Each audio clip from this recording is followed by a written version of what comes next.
This is VolcaKnowledge, the podcast where we explore how volcanoes interact across nature, culture, and society. I'm your host, volcanologist Sam Mitchell, and every episode I'll be joined by a new guest to get their unique perspective on the world of volcanoes and geology through the eyes of art, history, media, education, industry, and so much more. If you're watching, thanks for watching. If you're listening, thanks for listening. Remember, you can catch all of our episodes on many streaming platforms. Let's go and meet our guest. Enjoy the episode. Many volcanoes around the world are monitored by a team of dedicated scientists at volcano observatories. But have you ever wondered what this is actually like? What is it like to work at a volcano observatory monitoring active volcanoes? Well, today on VolcaKnowledge, this is a very, very special episode because I'm here today joined by two scientists from the Hawai'i Volcano Observatory through the USGS in Hawaii right now, Dr. Kendra Lynn and Dr. Heather Winslow. Thank you so much for joining us. Morning. Yeah, hi. Joining us all the way from Hawaii, 7,000 miles away from this recording today. So we are going to dig straight into this because we're at a very exciting time to be doing this episode. Kīlauea volcano has been producing some of its most incredible activity for just over a year now. And today, so we are currently on the 15th of January in 2026. So we are now well over a year since this has been doing this incredible activity.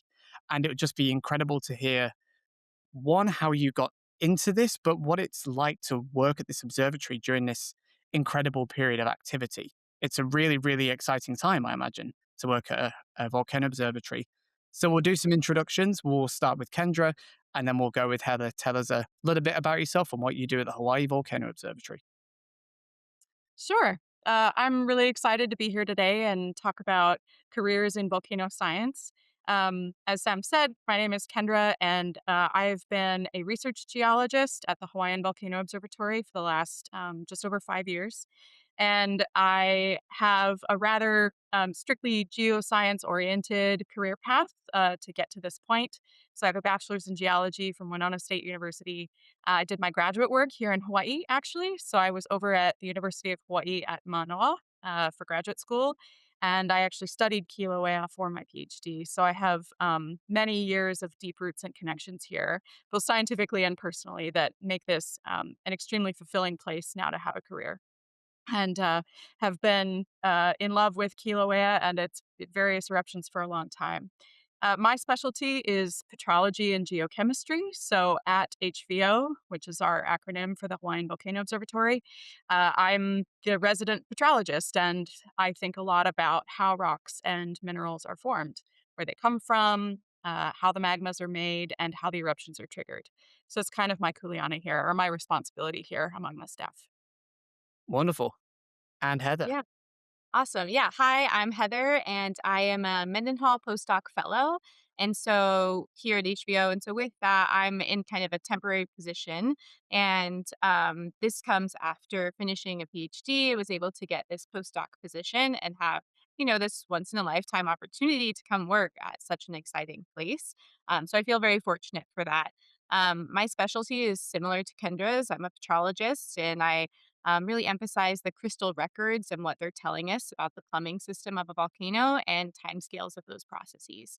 And specifically for this position, I'm more focused on Mauna Loa, which is really exciting. It's also an active volcano here in Hawaii. And so I'm a little bit more biased towards Mauna Loa, but another function of my job here is still doing eruption response and working with Kilauea as well. So it's a dream to be here.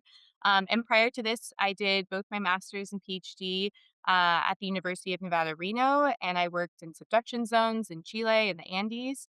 But prior to that, I didn't major in geology in undergrad. I majored in environmental science and got a BA, and realized I really liked volcanoes. And so I did everything I could to try and redirect my path, doing some study abroad and some post-bac work at Oregon State, and, eventually made my way this direction. So And it's been a now here long you journey. are. Yeah, it's super. This is like the dream. So it's awesome. Monitoring some of the most incredible activity that Yeah. Kilauea has been producing. But even then, only a couple of years ago, Mauna Loa was also erupting for the first time Yes. in many decades. It's a very a very exciting but also high energy time, I imagine, for the observatory. Yeah, and when I first got on, Kilauea was not actively erupting, and then it was a nice kind of ease into working at an observatory and then really ramped up, so Yes, you fortunate said for that you've timing. you've only been here, say, just what, under a year and a half or something? So it I wasn't too long. I just hit 2 years, yeah. Just hit 2 years. Wow. And so, Kendra, how long have you now been at the Hawaii Volcano Observatory? Just over 5 as a permanent staff member. Just over 5. Okay, so you've been able to see actually both of these volcanoes erupting. Yes, we since 2020, when I started, we've had so many eruptions. It's hard to keep track, but we've had things at Kīlauea Summit on both of its rift zones, Mm. so the Southwest Rift Zone, as well as the Middle East Rift Zone eruptions, and then Mauna Loa as well, first eruption in almost 40 years. So it's been a busy time for the observatory. Yes, and so in terms of Hawaii Volcano Observatory itself, I think most people might have a preconceived idea of what goes on in a volcano observatory. Is everybody doing the same thing? But there's a huge range of people involved that needs to make an observatory run. So maybe kind of just take us through, the different types of personnel that make somewhere like HVO operate on a day-to-day basis. Sure, I'll start out and just give some major kudos to the backbone of our observatory, which actually consists primarily of computer scientists and engineers, field engineers, so our tech team and our IT team.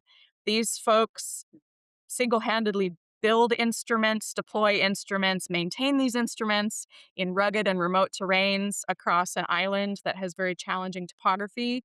Um, and they do it, on short notice when things go wrong or things break and need repairs, and they're constantly triaging in complicated situations. And so the tech team really does a lot of the hardware and the installation, thinking about seismometers, right, and our network of seismometers that monitor earthquake activity. The Hawaiian Volcano Observatory is actually the earthquake like the office that handles all of the earthquake activity in the state of Hawaii. So we're the authority for the state, not just for the volcanoes on the Big Island. And so, it Yeah. requires quite a lot of coordination. That's a Even large coverage area as well. right, exactly, and offshore earthquakes and all kinds of different exciting things in that realm. And I'll let Heather talk a little bit about the seismology team. But one of the things that I think a lot of people don't appreciate. We have cell phones in our pockets that connect us instantly to each other and many resources, but a lot of the success of that kind of technology is based on successful telemetry, Mhm. Mm. which can be very hard in remote regions with lots of topography. And so the tech team and the IT teams not only keep the network running, but they keep it talking, right? And they Yeah. keep our data coming in real time such that we can monitor the volcanoes 24/7, 365. And that is a huge heavy lift, and they are the best at making it happen. And so we would not exist without them. And so I Yeah. like to start by showcasing their work first because um, sometimes I think that they're the unsung heroes and we Mhm. like to sing their praises. There we go, folks. Tech and IT. Yeah, yeah. I mean, currently it's so useful. We have our current eruption, which is depositing tephra and volcanic material on our instruments. And every week to 2 weeks, like everyone here and those teams are like, okay, how do we recover those instruments, make sure they're still working? Like it's a very ongoing and ever changing type of thing we have to deal with. So, but then within the observatory, there's a lot of other disciplines. We're petrologists. We have a geology team that is more hazards and geology and field based in their focus. But then we also have seismologists, geophysicists, gas geochemists. There's a lot of different disciplines here. And great part of coming here that I've really enjoyed is how interdisciplinary and collaborative it is. That um, we all are coming at kind of the same question and the same problem, but from such different expertise and perspectives to get a better understanding of what's going on with the volcano. I guess it's very different to say how a university department would operate because you have many different research groups within so even just within the Department of Earth Mhm. Science or a volcanology research group. You're going to have different teams of people who focus, like you say, on different areas like geophysics, petrology, seismology. Mhm. And it's quite rare that they'll actually be working on the same The projects same thing. together. Yeah. They're all going to have different grants and different pockets of funding working on Yeah. different projects. So as you say, interesting kind of insight into the synergy between all these different Yes. areas of geology. Mhm. Brilliant. So now let's kind of dig into the eruption itself. Tell me what's happening there at the moment? And this is a very exciting. We can laugh about it now. We were Sure. going to do this recording yesterday, but Kilauea had other plans the day before, and so the 40th episode of Lava Fountaining had just begun, and so we kind of pushed this forward to record it a day later, so that we would have more time and that you were both available to Yeah. actually to come and do the podcast because, funnily enough, you had other things to do whilst the volcano was erupting. So take me through kind of what's been going on at Kilauea for just over the past year or so. Good. Yeah. So this most recent eruption started on December 23rd of 2024. And I think at that time, we hadn't seen summit activity in a couple years there. And it was kind of a really exciting alarm system of, oh, it's happening. And we're getting these fountains that are coming out of the summit. And then since then, we've now had 40 episodes. And the average has been about almost every week to week and a half, and then some of the longer stints of that have been 2 to 3 week breaks, but some of them have been as short as like 7 days in between these episodes. And we're getting to see all these different types of fountain activity. We have two fountains that are primarily active. Then we're calling them the north and the south vent for where they're situated within the crater. And at times we have both fountains active or single fountains or alternating. And it's been kind of a learning process of how to work with the pre eruptive signals that we're seeing and Mm. forecasting when the next episode window might happen. And so that's been a really interesting process to learn what this volcano is doing and how we can start thinking about next episodes. Yeah, because when we talk a lot about volcanoes, we classically say, we can't predict volcanic Yes. eruptions or we can't forecast exactly when they're going to erupt. However, this pattern of behavior, I know it started off a little more sporadic, didn't it? The Yes. episodes were spaced sometimes a couple of days or then maybe a good few weeks, if not a month apart, but then slowly it became kind of like more regular. So as you say, there's this kind of regular interval now. So is there kind of a window you're able to look at the signals and say it's possible it's going to happen in the next few days, maybe? Yeah, so this is one of the first times in HVO's history where we've been able to issue what we're calling regular forecast windows. And these are date ranges over which it is quite likely that the next fountaining episode could occur. And a lot of that is based on geophysical signals. So Mhm. we're primarily looking at fairly predictable and repeating patterns in the tilt. So, tilt is a data type at our volcanoes that's a little bit similar to how the ground is moving up and down. So if you take a deep breath and fill your lungs with air, your chest rises a little bit. And when you exhale, your chest drops a little bit. And it's sort of analogous to how a volcano might be filling with magma and the surface of the ground rises a little bit. And then when the magma erupts as lava at the surface, the ground surface drops a little bit. These are really tiny measurements. We have a unit called microradians, which is approximately equal to using a United States dime coin currency and sticking it under a stick the length of a U.S. football field, which Wow. Okay, unfortunately that's a for good you folks is perspective. a bunch of United States standard units that might not be It's like super translatable, but I've got a cent with me. I don't know why I've got a cent. I'm in the UK, but yeah, it's equivalent. But the ultimately, a coin under a stick that's extremely long, and that displacement is a microradian, right? And so these are Wow. extremely tiny ground measurements Mhm. where if you were walking across the surface, you might not notice them at all, but our very sensitive instruments can measure this up and down motion of the ground.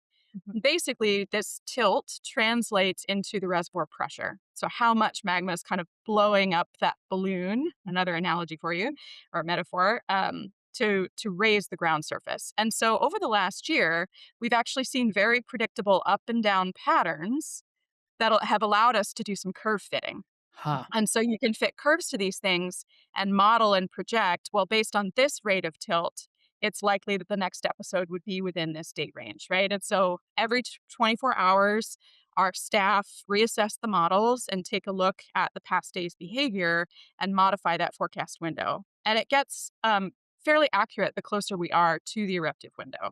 And so this is kind of a unique thing that we've been able to do for more than half of the episodes in the past year. And so long as the pattern holds, this technique seems to be working very well for giving folks sort of this advanced warning that, the next event might be occurring in this window. And that's got important implications for communities that live in the area to Yeah. prepare for some of the hazards associated with these events. It's got implications for the National Park Service, who interacts with all the visitors that come to see the volcano. And it has, even aviation impacts in some ways, thinking about these eruptions and how they impact our airspace. So it's been quite a significant advance in how we're able to think about the onset of when these things are going to happen next. Yeah, and of course, this kind of science as well is not just relevant to Hawaii because we use the same techniques and instruments elsewhere around the world. So even though different volcanoes behave very differently around the world, this technique and like the refining of this modeling and how you use this tilt data, what you're learning here now is potentially applicable to other places around the world. Certainly. And it's worth noting that every episode is a little bit different, Mm, right? So we have a forecast window, but within that window, sometimes the run up to the fountaining is rather rapid over the course of several hours or a day, and sometimes it takes 4 or 5 days for sort of the run up to transition to these fountains that we've been seeing. Mhm. And so there's still inherently a lot of variability and uncertainty, which is why we don't use the word prediction. We're not predicting eruptions. We're forecasting a window of likelihood for this behavior. yeah, the wording is important there. Yeah. Yeah. But as you say, this kind of even though it's showing this repeat activity of episodes, what's happening in terms that you describe it really nicely as plumbing. Every time the magma is erupting out of the ground as lava, there's still some that's left behind, I imagine. So every time a fountain happens, the system has changed a little bit, and we don't always know exactly what way, but the starting conditions are never going to be exactly the same, right? Mhm, mhm. We're also seeing, and this is where a lot of our research work enters into the monitoring realm. So, Heather and I both are part of a team of scientists, both here at the observatory, but also with our partners at the University of Hawaii at Hilo. And we run a near real time geochemical monitoring program. So, with every episode, we get tephra and lava samples that come back down to Hilo to the lab. And we quickly, within 24 hours for some of our techniques, analyze their chemistries. Mhm. And when you have an eruption every 1 to 3 weeks over the course of the year, and you repeatedly are analyzing that chemistry, you can actually start to see changes. And those Mm. changes tell you something about how the system is evolving. And your inference of inputs and outputs and the conditions never quite being the same from one episode to another is absolutely true. We are seeing changes in chemistry that tell us something about how the inputs and outputs are changing through time. And so that's something that we do in association with faculty at the university and a great team of undergraduate research students who Okay. support this response with the laboratory work. And so there's probably 10 of us that, really work to make that happen and not just, responding to a one-off eruption event, but this past year, 40 times in quick succession and counting, right? Yeah. That's a lot of Ongoing. work. Yes, but Mhm. it's turned into another useful near real time tool, similar to looking at tilt, to looking at earthquakes, and understanding. Okay, this is what has happened. What is likely to happen next, and can we look for patterns in this that might help us to understand changes in the future? Yeah, so because you can keep looking at that data come in, but the more data that goes on, you build a longer picture as well. Yeah. And so I remember this from the eruption in 2018, which was a more single prolonged eruption, and a similar kind of technique was applied. Then they were looking at the long time changes that were coming through as the data was coming in. But to be able to see this as regular stop and start behavior is really, really unique. Yeah. Yeah. And it continues to slightly change each time. Like, I think for earlier on in the episodes, we had a pretty good idea of like this ramp up time of this discontinuous ooze out of the fountains was happening, and we'd be like, okay, it's gonna take, this forecast window was a bit more secure, I guess. And then now I feel like every time it's just a little different. So it keeps kind of surprising us. But it's good to continually then keep tracking the chemistry to be like, but what is going on? Is this related to any of these inputs?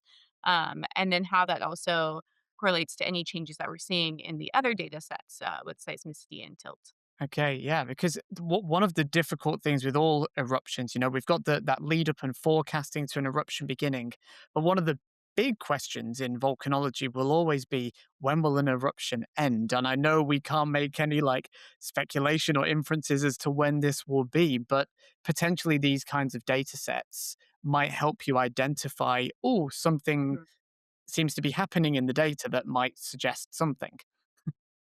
That's definitely something we're keeping a close eye on observatory wide. Of course, we're watching the other volcanoes on this island to see if there's any changes there, but we pay attention to our data sets that are outside of Kilauea's summit, so in the rift zones. Mhm. We've seen no significant changes in the rift zones, and we continue to monitor that because one of the Mm, indicators that this very predictable behavior might be ending is that the pattern is going to change, Yeah. right? yeah. And you might start to see these seismic signals or deformation signals popping up outside the summit, right? And that would be an indicator that the system is shifting. Mhm. And so, as long as the pattern holds steady, there's no indication that it's imminently about to end. And so, that 24/7 monitoring and keeping a close eye is really important for looking for those first signals of like, okay, maybe we're going to see something different. Mhm. And for the last 40 episodes, Yeah. we have Yeah. not seen much of a change in the patterns. Yeah, interesting. Because as you say, there's this kind of window, and you think after 40 episodes, yeah, it's running like clockwork. You can just set it to autopilot now, but you really can't. You have We to stay switched on. You have to keep looking not at what's going on just in the window of focus, but you have to keep looking at everything else on the outside for those indicators that something might be changing. Yeah. I mean, we can also use the past, right? The past is the key to the present and look at the geologic history. Do you want to Mhm. summarize some of the past events that have In this last couple of years here, the or episodic eruptions that have transitioned to something Okay. else? like Well, Puo. Yeah, yeah. I thought you were just going We've to Uh, go seen this the entire before. we've history before, of yeah, Kilauea. yeah, we've seen this before at Pu'u'o, and had this kind of continuous fountaining, and actually it used if you look back at some of that old research, used a similar tilt signal and is showing a very identical pattern Mm. of this, deflation that we're getting right before an eruption and then or after the episode and then rebuilding that pressure. And so it's nice to kind of compare to that and then also thinking about like what fountain heights we're getting and how those compare. Yeah, because they're big, aren't they? What's the biggest number that we've had so far? Because every time I see an episode, I can't remember what's been said previously. Is it 12, 1,300 feet? I think the largest was 1500 or right around there. 480 meters. Yes. That's a big fountain. Yes. Do you have? I can't think of a good like analogy or comparison off the top of my head. Do you have a good one that you've used for public comms? Yeah, I think one of our UH undergrads is really helping with the measuring the fountain heights with one of our HVO supervisors as well. And so he was presenting on this, and I think it was comparative to the Empire State Building.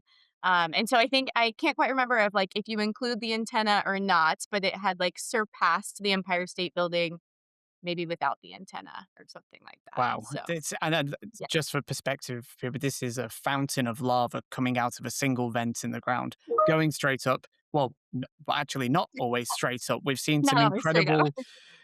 some incredible lateral vents almost coming out of this. Yes.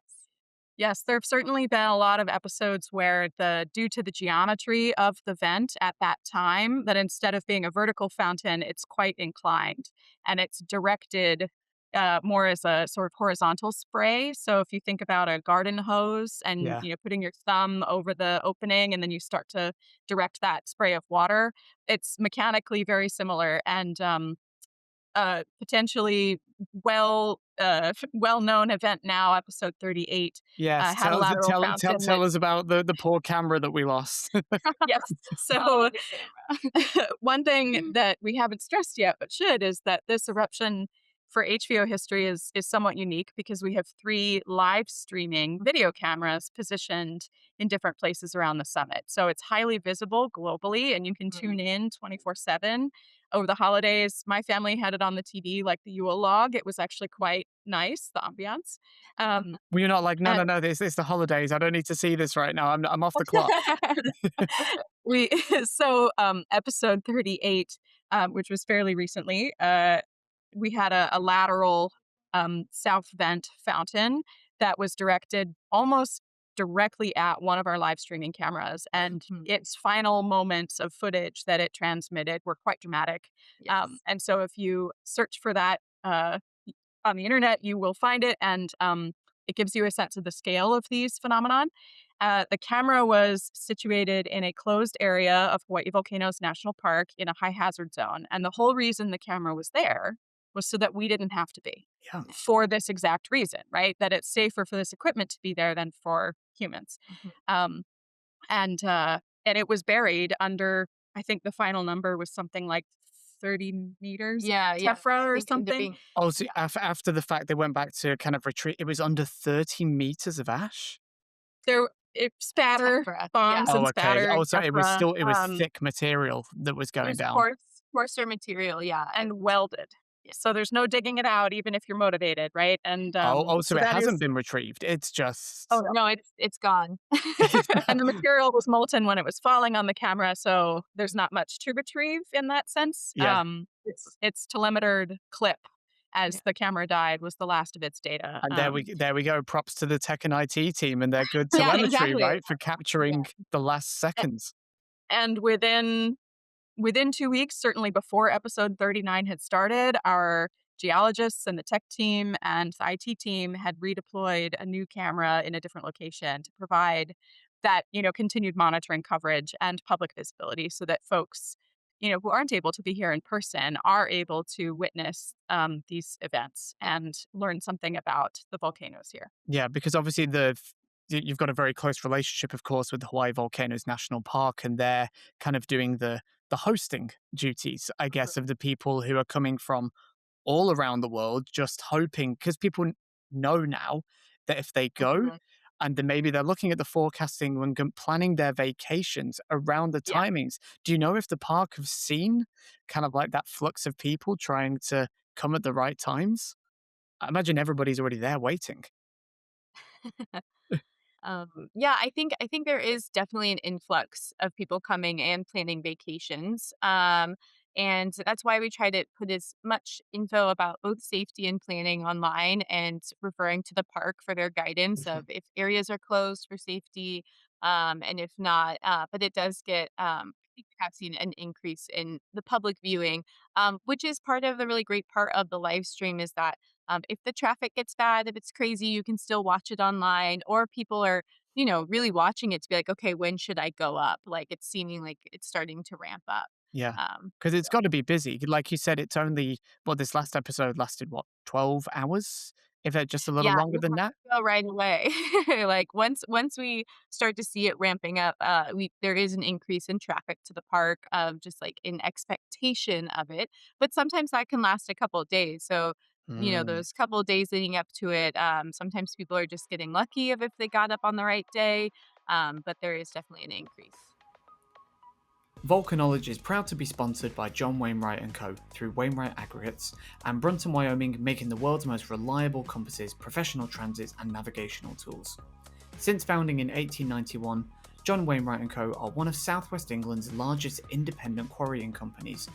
As well as extracting and processing premium basalt from their quarry in Somerset, they produce construction materials and operate a successful contracting division. So we've talked about a little bit in and out of this operation that goes on. Every time there's a new episode, we've talked about, the monitoring and looking at the data as it comes in. But those first moments, are they usually picked up by a webcam? Or is it would it maybe be the inflation data is the first sign it's happening? Is someone always watching the live stream? Like, what's kind of the first moment that you go, we're awake? There's lava at the surface. Yeah, I think typically with eruptions, I guess prior to this one starting, what you're mainly looking at is seismicity and tilt, right? You're looking for something showing magma is like breaking its way through the surface and, starts to set off some of those alarms. So some of these things that we have for monitoring have automatic alarms that will Mm, alert our seismic team and us and other different teams of like, hey, something is happening and ramping up. Um, with this, that happened in the lead up to this eruption, but this is an ongoing eruption. And now we're kind of at this like heightened state. So a lot of those signals and alarms are no longer really useful because it stays at that heightened state that we're at. So right now, instead of a lot of new earthquakes happening, we have a lot of tremor, which are kind of these like low frequency signals from the seismic data. And that is kind of ongoing throughout the pauses and the new episodes. So that's now no longer a super reliable source of like when's the next episode starting. And so I mm, think for now, for that, what we're looking at is a combination of that tilt, like every day that's being checked of how much recovery we are making because it seems to need to recover what was lost in the last episode. And so as it gets closer, and then yeah, I think a lot of us are looking at the live stream cams. Like those are useful monitoring tools for us as well as being useful for the public to just yeah. see it. And so it's kind of a combination of those things. Maybe your best monitoring tool is actually the number of people coming into the park at a certain point, because Yeah. how Or the I views on the yeah, YouTube. I wonder what percentage more people are actually watching the live stream than there are people at the Hawai'i Volcano Observatory. Yeah. I will also add that the watching, the act of watching, and sort of especially as we build up towards these fountain episodes, we monitor our data streams 24/7, 365, but we have a rotating on-call duty scientist at the Mhm. Hawaiian Volcano Observatory where their primary job for the week that they're on call is to watch the monitoring data. And so as we get closer to the forecast window, that person who's assigned that role really is very closely 24/7. I mean, middle of the night, like watching the activity, checking the tilt and the tremor, and then the visuals on the webcams. Yeah.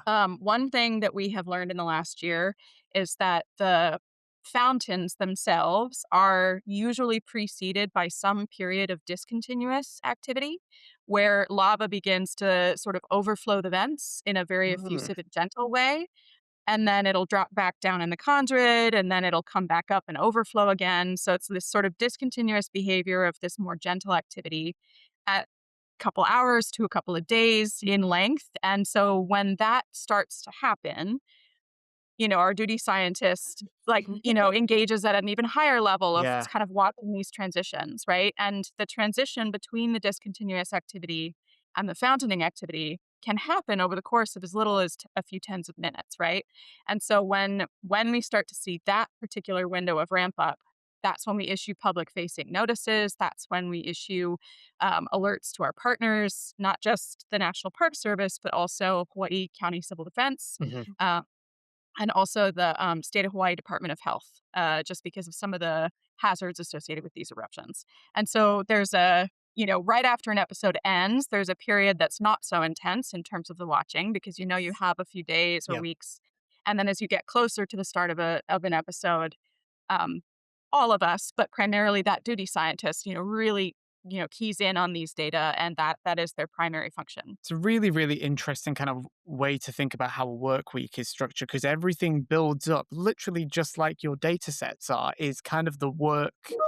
I can't even think of the word. It's just kind of I guess the attention well, no, well, your attention's always high, but this build up, as you say, of just being aware of what's happening at the moment is just slowly increasing, and then the second it's over, it's kind of like, okay, everybody can breathe for a second. Yes. Yeah. But Or jump into station recovery. Yeah. yeah, or into geochemical data processing. Yes. Right. Because Yeah. as you say, And okay, I so now we're at the point where the lava's happening. It's happening. peak activity, we're watching, all the data's coming in. But of course, you talked before about doing, the chemistry on the crystals, on the physical, like tephra, the material that's coming out of the volcano. When does all this happen then? So I guess take us from the moment that fountain is finished to what goes on. Yeah, so depending on the fountaining and depending on the episode, in the early episodes when they were a lot shorter, we were able to go out during those episodes and try and collect some samples in safe spaces to collect those samples right away. Given that the fountains have gotten drastically higher from the start of this eruption, and the base of where the vent is now building up on more material. So then even if we have slightly shorter fountains, they're breaching that crater rim wall. And so we definitely want to keep hazards in mind when we're collecting. So a lot of times now we wait until that fountaining ends. And we have gone through a variety of different types of collection techniques, which has been a fun experience of we placed like buckets out in stationary locations that have GPS points, and we hope that they catch, certain tephra. So then we can go out and collect that material as samples, and we know that it was deposited during that last episode because a lot of this material does look the same. So you can't really tell between episodes. Like if you're just shoveling up some of that material, was this from the last one? It's built up quite a bit over on that side, and so the buckets help us keep it contained and consistent for each episode. And so from there, we'll collect that. We've also done a variety of sampling of lavas. That's a whole other feast. We can get to that. But let's say we're just collecting that bucket sample. We then the park is up, in Volcano, and that has to be transported down to our labs. And right now, our lab space is in combination with UHH and getting the help with the undergrads as well as the professors there and the faculty. And so we can take the samples down there and get them dried, crushed, and prepped for analysis. And this is what Kendra was mentioning earlier. Some of these analyses can be done within 24 hours. Wow. And so it's really exciting. And the other parts, that's for getting its bulk chemistry of what's it made of. We can also pick through and look for crystals, which we're both very excited about. It's looking at the olivine. And that takes a little longer, but still can be done pretty quick when we have such a large team. And so that's kind of the timeline of that collection to analysis. Yeah. And that's just on the sample front. So our Yes. other members of the geology team have other data sets that they collect in between the episodes. So for example, with the tephra deposition being so significant on the South Rim, we have a kinematic GPS traverse that we walk across the deposit to measure the growth and the change in topography over time. We also have aerial data collection via helicopter support. We do FLIR thermal maps of the caldera floor to track, the rise of the floor with every eruption. Mhm. We also do structure from motion photogrammetry, from which we can calculate eruptive volumes, Yeah. and we can track the changes in the caldera over time. And all of these data sets, including the samples, are somewhat ephemeral, that if you don't collect them in between the two episodes, there is no way to go back and get those data later. So there's a lot of this routine data collection that has to happen in the pause period, Yeah. or you forego having that data set. And there's all kinds of reasons to collect these data, both for scientific inquiry and for research, but also for this sort of hazard-oriented information that we're providing to our communities and thinking about how this impacts, where tephra is falling and the closed areas with the park. And so Mhm. we provide all of this information to our partners so that they can make better decisions about land resources and public use and various topics. We are a scientific information body. We provide a lot of information and are available for consultation. And then our partners use that data to make decisions. Yeah. Wow. So what I said before about, the fountain ends and everybody takes a breath is completely untrue because of everything else that has to happen during this time. It's Oh. really, really an incredible operation. The other takeaway there is the other unsung heroes are the buckets. Yeah, the The buckets that instead of don't the changing of make the no guard. melt. Yes, there have been quite a lot of episodes, especially the ones that have sort of that inclined fountain that's quite Mm, directed, where you could also be losing buckets. And for Yes. those who may have ever visited the national park in the past, the old Crater Rim Drive on the south side of the caldera is basically completely buried now under many meters of tephra. And so a lot of the infrastructure that yeah. humans have put in that area in the park is changing also. And so there's that piece of it as well, kind of tracking the health and stability of some of that infrastructure or accessibility of that infrastructure. Yeah. Because not And only it's is obviously you having to change your operation, but also the national park, how they operate, where they have people, what parts are open and closed as Mhm. well. Yeah, and it's a good note. The If we go back to the camera that got destroyed, the tephra deposition is typically directly behind the vents on that Mhm. southwestern corner, and it's been building up. Colloquially, we're calling it, this hill of tephra, this tephra hill, and that's what the Kinemag GPS is on, and that's been accumulating, this entire time. But there's now kind of a new, smaller hill that was completely didn't exist prior to episode 38. And all of that new hill was deposited on an order of just a few hours. And so it's kind of crazy to think about how quickly we can deposit so much material depending on how the winds are and the direction of incline with the fountain coming out of that vent. Yeah, I can imagine. I was going to say when, but if this episode of activity ends, or this period of fountaining, just what the final numbers will actually look like. Oh, How much was deposited? How much? How much material physically came out of the ground during this hmm period of time of activity at Kilauea? It will be incredible. So obviously, yeah. it's not over. You're still collecting the data. You're still doing the analysis. But have you had the chance to, prep material to present? Has it been presented at conferences? Like what the ongoing states? So are you still able to present data even though it's not over yet? Certainly. And the American Geophysical Union fall meeting, which was in December, there were several university and HVO contributions or USGS contributions in different formats. They're sort of giving an update on where we were at the time. Obviously, those are now 2 episodes out of date Yeah. because these things change so rapidly. But yes, we at the observatory are committed to sharing data publicly on our website through these more scientific venues like conferences. We also have a weekly Volcano Watch article series in which we publish articles that are written and designed for the general public. They get published in our local newspaper, but they're also available online. And a lot of them talk about some of the observations we've been making Mhm. with this eruption and different questions that we've been asked about what's going on. So that's a great resource too. And on our website, Mhm. you can find the real time seismicity and tilt data. And in fact, the folks who are quite keen on looking at the data, it's there on our website, Yeah. and you're able to see what we see for the most part in those different figures and sort of understand some of these things that we're sharing. So we encourage folks to get familiar with all those different resources. Yeah, we often respond to queries on social media as well as, to our sort of public outreach inbox at the observatory as well. And that's just another huge side to your operation, as well as being, a scientific observatory. The number of questions that you get over the different social media channels is just incredible. But what impresses me more than the number of questions is actually how well and how quickly these are responded to, and with so much information given out. It's really quite commendable. So, is that actually dished out between people?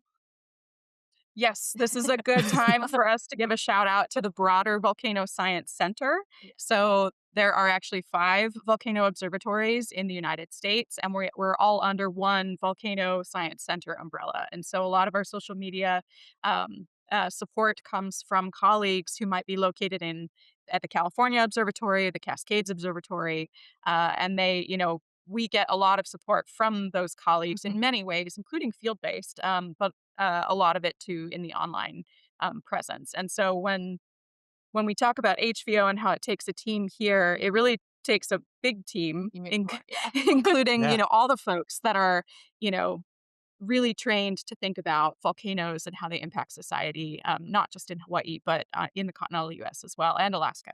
Yeah, because I imagine even at those different observatories and the parks that some of those are based at, they're going to also be getting questions about Hawaii at the same time. So, I'm very grateful for the time that the two of you have been able to give me today out of obviously this very busy period of time, but you're not always available to do this. So it might be down to, as you say, folks at the Yellowstone, the Cascades, or the California Alaska Volcano Observatory to be answering questions about volcanoes to the general public, going on the news when something different happens. I imagine the episode 38 camera story got picked up in the news again. Yeah. So it's a really, really, as you say, what a team to make this happen. Yeah.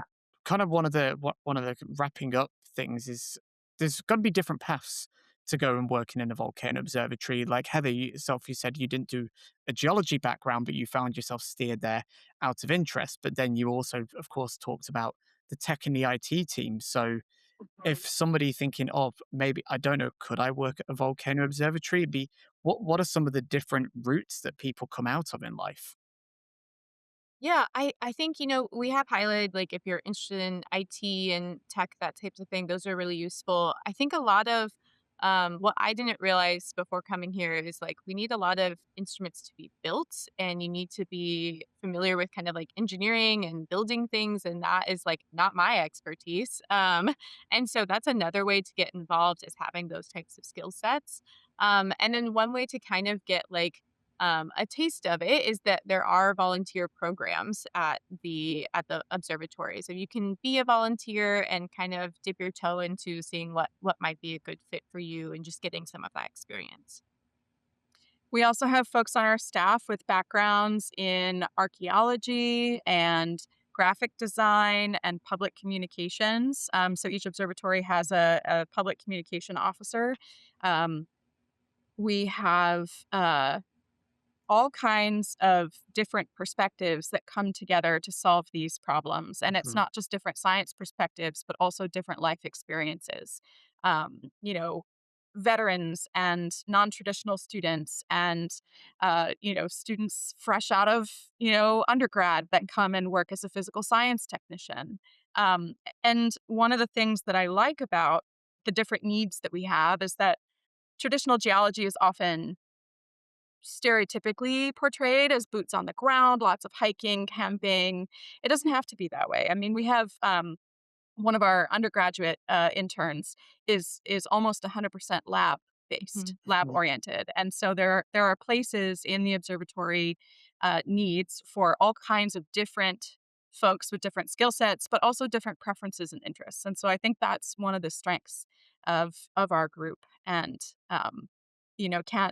can't stress enough that there's no one way to enter volcano science or become a volcano scientist, right? Because we all need these different things to innovate Yeah. and to try new things and to learn new things, Mhm. which is what drew me to this job ultimately as a career, was the inherently interdisciplinary way that we approach problems and respond to these things. Yeah, like just us ourselves, the three of us here, we've all got PhDs in volcanology, essentially. But if you were to just have those people, Yeah, there's so much that wouldn't be able to happen or couldn't even happen in the first place. 100%. 100%. Yeah. I'm liking the nods of like, yeah, there is so much going on Yeah. here. We would So not be able to do what we do without that. yeah, like there is, I think there is so much that we could go into. We could do a whole other episode talking about, the people and the other non-scientific aspects that come into Mhm. this kind of eruption, how this will influence, particularly, in Hawaiian culture, the mo'olelo, the stories and the narratives that will come from, a new episode of activity at Kilauea. But on that line, it'd be really nice to kind of wrap this up with what has either just, this period of time or just your time working at the observatory kind of meant to you. What does it feel like to be part of this? That's a big question. Yeah. Who wants to tackle that Wrapping up, first? what does this entirely mean to you? Yeah. Um, I I guess for me, because I'm a temporary position here, it's really just been like a dream to get to experience this. And even if I was coming to work here during a not super active period, it was still going to be such a great experience working with everyone and getting to really collaborate, like I said at the beginning, on like one kind of question or problem with all these different perspectives has been such a unique experience. But then add on top of it that now we're in like a historic eruptive period, and I was able to experience both rift zone eruptions as well in 2024 has been just incredible. I feel like this is just kind of a once in a lifetime opportunity for me, and I've just been very appreciative of it. So, yeah. Yeah. And I guess for me, I would say that the applied nature of the work that we do using scientific tools and our training, but applied to everyday real world impacts on Mm, my friends and my family who live in the shadow of these active volcanoes, like that to me has been a deeply fulfilling sense of purpose in terms of how to use an education and a skill set from training in a meaningful way for community around me. And it has given me a deeper appreciation of being a part of this community. That I live here too, and that I care about these issues and these hazards and helping other people to understand them also. Working and living in the same place where these things intersect has given me a profoundly new sense of why this science is important, but also why the work is meaningful. Whew. I feel we should get these on t-shirts. No, that was really, really wonderful. And such a full circle moment, especially for you, Kendra, as well, from starting off, your graduate career just a few islands away, but obviously spending so much time over on the big island at Kilauea, and to be able to now come back and be there doing what you're doing. Yeah, for sure. yeah. Yeah. Mhm. Well, I think, but I don't think there's a better way to really wrap or end this apart from just first of all giving a shout out to all the incredible people what you are doing. Like say, we're currently recording this in the middle of January in 2026, so everything we've talked about in terms of the activity to episode 40, this is where we've spoken up to. So we don't know what's coming next. We're not What speaking happens about that. next? If someone's listening to this in a year or so time, who knows what could have happened? It'll be very interesting to actually think about what would the state of Kilauea volcano be in a year's time. But that's for another episode and another chat. So I Uh, just want to give a final thank you to both. So that's Dr. Kendra Lynn and Dr. Heather Winslow at the Hawai'i Volcano Observatory for joining us today. Thank you so much for your time. yeah, thank you, Sam. Really appreciate it. Mahalo. Mahalo.